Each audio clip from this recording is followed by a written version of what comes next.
Eagle board, you got Zoom board, you got IMAX 51 based hardware. Each device has got a different kind of booting environment in an embedded world, what we call a booting system.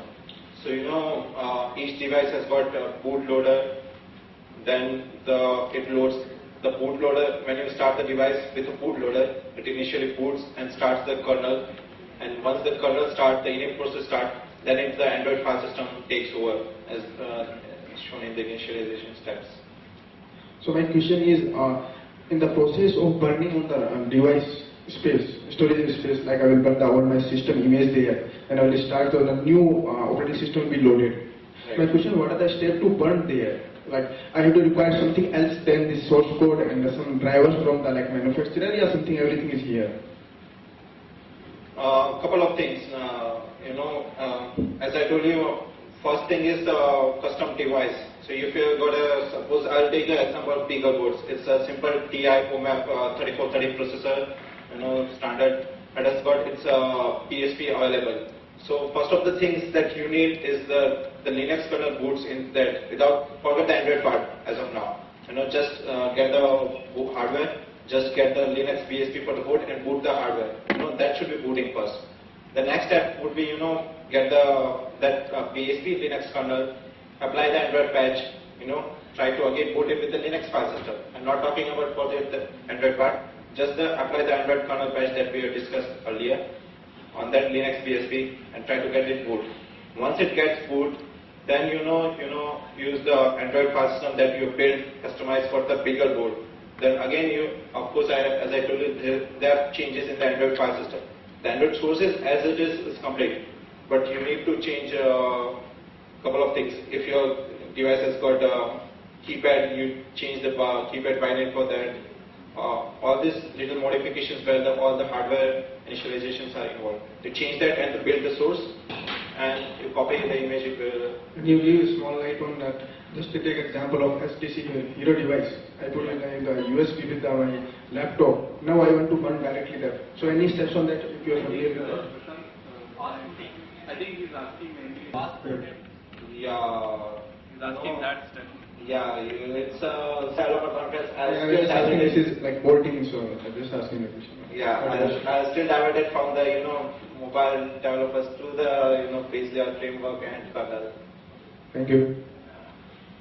Yeah. So you showed that it's Linux kernel which directly interfaces with the hardware. So all the drivers for porting Android, those are all written using the Linux framework, driver framework? Yeah, the Linux kernel boot, so the particular hardware is concerned. If hardware is running Linux, so you can put Android on top of it. No, there are few restrictions over there also. Currently Android hardware supports ARM processors. They are and x86 of course. There are experimental supports for MIPS architecture. Support for different other experimental supports. Google directly doesn't support. The Android doesn't directly say that okay, you can run it on any given chipset and it will run.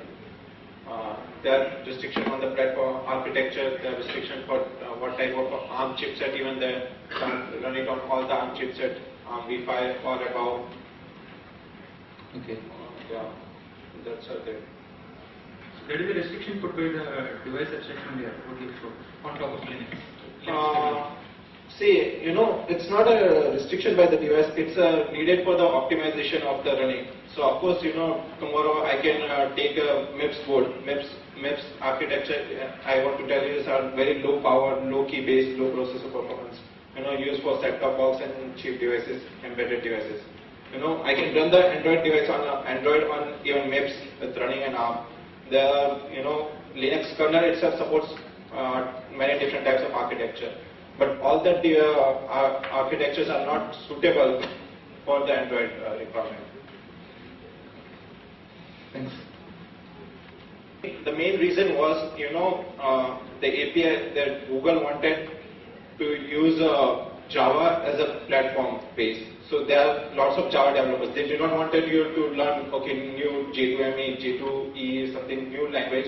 Just you need to know basic Java and you can start building application. You don't rebuild the whole learning process. That's it. Correct. When we say JVM, we have JVM for different platforms. So you can write in Java, and if you use J2ME and the virtual machine, then you can use it anywhere, any platform. So now we are having a parallel path, away from J2ME. The whole philosophy, is getting deviated. You can say that there is parallel path, but every platform comes with own limitation. Even you start developing for iPhone. iPhone doesn't support J2ME, but you actually adopt to that. What Google tried on its part is to minimize that learning effort when you wanted to start building your first application. You don't need to start from scratch. Just basic of Java, and you are up to running or building an application. That was its main purpose. Virtual machine, the Davi virtual machine. They do not want to pay the licensing fee to Google and come in the licensing fight. Two things I want to mention. Very less and more efficient than your basic whatever the J2ME supported. And second is that JVM, VM is more efficient because it is register based, and the standard our JVMs are based on the stack.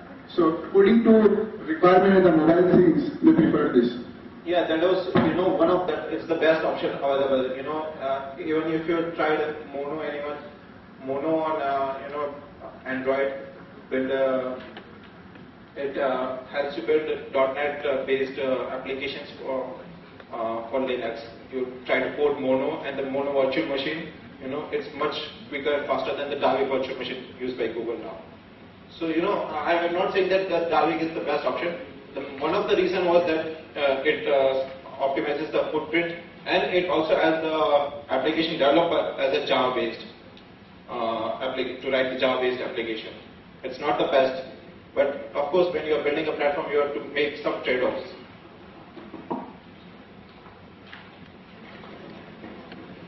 Thanks, Prashant, for sharing your insight on the Android and the different aspects of porting the line board around it. I'd like to call upon Thomas Matthew from Mindtree to give the memento on behalf of Mo.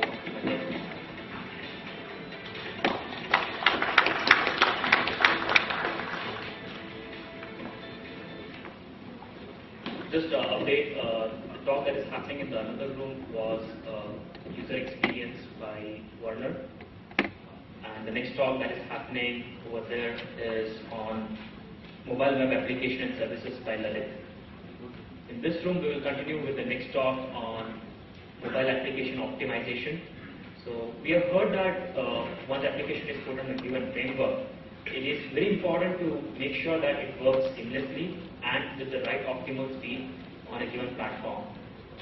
We have developed and made sure, we understand that this application once developed, we see that it works, but the common problem that we face is the complaint of consumers saying it's too slow, it's sluggish, it doesn't work at the speed I want. And even this similar way what Atul said, we want a smaller, I can't use a stylus on this phone. So there are a lot of things which has to be taken care while optimizing an application. I would like to invite Raghu Sishayangar, who is a senior software engineer from Motorola. He has been over there for the last 7 years, fine-tuning mobile applications with the help of DSP algorithms and performing various hardware abstraction layer implementation on various sensors, which we feel directly or indirectly has a very strong impact on the end user application. Raghu holds a degree, bachelor degree in telecommunications engineering from Bangalore Institute of Technology, Bangalore, and a master's degree in electrical engineering with specialization in digital communication